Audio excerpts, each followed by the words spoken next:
ജനം ഡിബേറ്റിലെ പരാമർശത്തിൽ റിമാൻഡിലായ PC. George ആശുപത്രിയിൽ തുടരുകയാണ്. ഡോക്ടർമാരുടെ സംഘം ഇന്ന് പി.സിയുടെ ആരോഗ്യനില വിലയിരുത്തും. കോട്ടയം മെഡിക്കൽ കോളേജിലെ കാർഡിയോളജി ICUവിലാണ് പി.സി. ജോർജ് ഇപ്പോൾ. ഇന്നലെ വൈകിട്ട് നടത്തിയ പരിശോധനയിൽ ECG വ്യതിയാനം കണ്ടതിനെ തുടർന്നാണ് പി.സിയെ അഡ്മിറ്റ് ചെയ്തത്. ജനം ഡിബേറ്റിൽ നടത്തിയ പരാമർശവുമായി ബന്ധപ്പെട്ടാണ് പിണറായി സർക്കാരിൻ്റെ ഒരു പകപോക്കൽ സമീപനമുണ്ടായത് എന്നതാണ് ശ്രദ്ധേയം. ഇപ്പോൾ പോലീസിൻ്റെ ഇടപെടലുമായി ബന്ധപ്പെട്ട് നടപടികളുമായി ബന്ധപ്പെട്ട് അത്തരത്തിലുള്ള വിമർശനം തന്നെയാണ് ഉയർന്നുകൊണ്ടിരിക്കുന്നത്. റിമാൻഡിലായ പി.സി. ജോർജ് ഇപ്പോൾ ആശുപത്രിയിൽ തുടരുകയാണ്. ഡോക്ടർമാരുടെ സംഘം ഇന്ന് പി.സിയുടെ ആരോഗ്യനില വിലയിരുത്തുമെന്നാണ് നമുക്ക് മനസ്സിലാക്കാൻ സാധിക്കുന്നത്. കോട്ടയം മെഡിക്കൽ കോളേജിലെ കാർഡിയോളജി ICUവിലാണ് പി.സി. ജോർജിനെ ഇന്നലെ വൈകിട്ടോടെ പ്രവേശിപ്പിച്ചത്. ഇന്നലെ വൈകിട്ട് നടത്തിയ വൈദ്യപരിശോധനയിലാണ് ECG വ്യതിയാനം കണ്ടെത്തിയത്. തുടർന്നാണ് പി.സിയെ അഡ്മിറ്റ് ചെയ്തത്.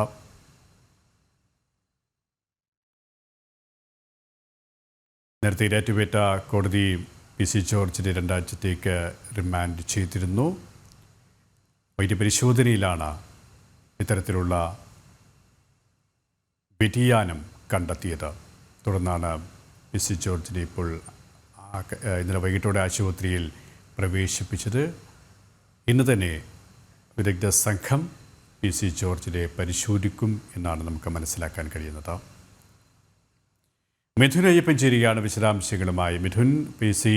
ICUവിൽ തുടരുകയാണ്. അദ്ദേഹത്തിൻ്റെ ആരോഗ്യനില സംബന്ധിച്ച് മറ്റ് നടപടിക്രമങ്ങൾ സംബന്ധിച്ച് വിവരങ്ങൾ. സംഘത്തിന്റെ നിരീക്ഷണത്തിൽ തന്നെയാണ് പി.സി. ജോർജ് ഇപ്പോൾ തുടരുന്നത്. വിദഗ്ധ സംഘം അദ്ദേഹത്തെ വിശദമായി ഇന്നലെ പരിശോധനയ്ക്ക് വിധേയമാക്കിയിരുന്നു. അവരുടെ കൂടി റിപ്പോർട്ടിന്റെ അടിസ്ഥാനത്തിലാണ് കാർഡിയോളജി ICUവിലേക്ക് അദ്ദേഹത്തെ മാറ്റിയിരുന്നത്. ഇന്നലെ നടത്തിയ 3 വൈദ്യ പരിശോധനകളിലും വ്യത്യസ്ത സമയങ്ങളിൽ തുടർച്ചയായി നടത്തിയ 3 പരിശോധനകളിലും ഇത്തരത്തിൽ ECGയിൽ വേരിയേഷൻ കണ്ടെത്തിയിരുന്നു. ഒപ്പം തന്നെ രക്തസമ്മർദ്ദം ഉയർന്ന നിലയിലുമായിരുന്നു. ഇതിനെ തുടർന്നാണ് കൂടുതൽ വൈദ്യ പരിശോധനയ്ക്ക് വേണ്ടി മെഡിക്കൽ കോളേജ് ആശുപത്രിയിലേക്ക് മാറ്റിയത്.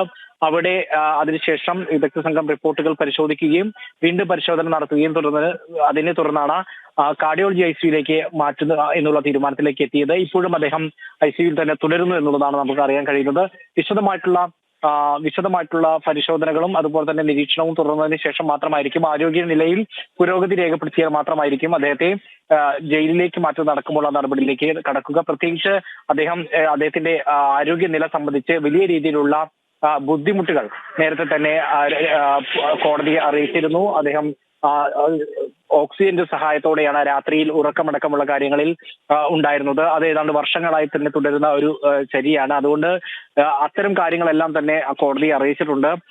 ഈ സാഹചര്യങ്ങളെല്ലാം തന്നെ സൗകര്യങ്ങളെല്ലാം ഉള്ള ഒരിടത്ത് മാത്രമേ അദ്ദേഹത്തിന് കൂടുതൽ സമയം തങ്ങാൻ കഴിയുള്ളൂ എന്നുള്ളതാണ് ഏറ്റവും പ്രധാനപ്പെട്ട കാര്യം. ഏതാണ്ട് ഈ കാര്യം മുൻനിർത്തിക്കൊണ്ട് തുടർന്നുള്ള ദിവസങ്ങളിൽ അത്തരത്തിൽ സാഹചര്യത്തിൽ തരണം ചെയ്യാൻ കഴിയുന്ന രീതിയിലേക്ക് അദ്ദേഹത്തിന്റെ രീതി മുന്നോട്ട് പോയാൽ മാത്രമേ, അദ്ദേഹത്തിന്റെ ആരോഗ്യനില മുന്നോട്ട് പോയാൽ മാത്രമേ ഇക്കാര്യത്തിൽ ജയിലിലേക്ക് മാറ്റുന്ന അടക്കമുള്ള കാര്യങ്ങളിലേക്ക് കടക്കാൻ കഴിയൂ എന്നുള്ളതാണ് നമുക്കിപ്പോൾ വ്യക്തമാകുന്നത്. ഏതായാലും മെഡിക്കൽ സംഘം ഇപ്പോൾ അദ്ദേഹത്തെ സൂക്ഷ്മമായി നിരീക്ഷിച്ചുകൊണ്ടിരിക്കുകയാണ്. അദ്ദേഹത്തിന്റെ ആരോഗ്യനില ഇപ്പോൾ തൃപ്തികരമായി തുടരുന്നു എന്നുള്ളത് തന്നെയാണ്. പക്ഷേ ICUവിൽ നിന്ന് മാറ്റുന്നത് അടക്കമുള്ള നടപടിയിലേക്ക് നീങ്ങാൻ ഇപ്പോൾ ആയിട്ടില്ല എന്നുള്ളതാണ് വിവരം. ശരി, കോട്ടയത്ത് നിന്നും മിഥുൻ അയ്യപ്പനാണ് വിവരങ്ങൾ നൽകിയത്.